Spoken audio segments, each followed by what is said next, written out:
welcome to Route 1. It's a good time of year now to talk about spring flowering bulbs.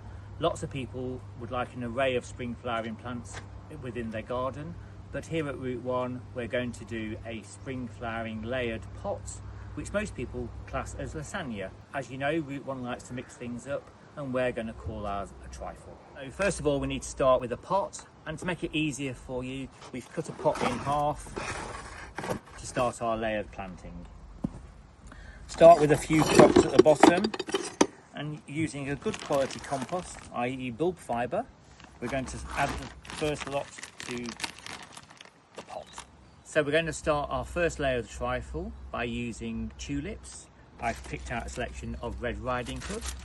These will flower the latest, so get them and just pop them in, making sure they don't touch each other or touch the sides. A good tip to remember is to have the pointy side up, and you'll see from the bottom where the roots are, and to plant like that.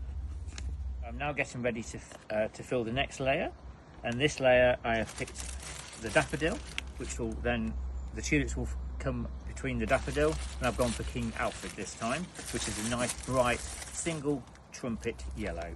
Again, you can see where the roots are, and you go with pointy side up. Again, you start planting, and then finally, I'm now just putting another layer of the bulb fibre on top.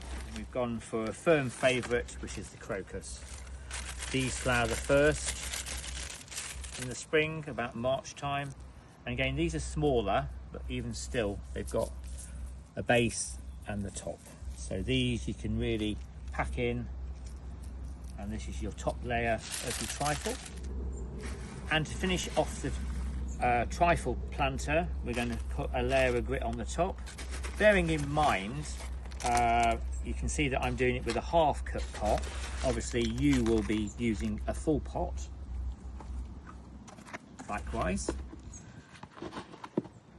And just to mention, we have left a nice layer on the top, so there you can incorporate winter flowering pansies, some cyclamen and some chrysanthemums to flower through the winter, and then in the spring you have a glorious array of tulips, daffodils and crocus throughout the spring.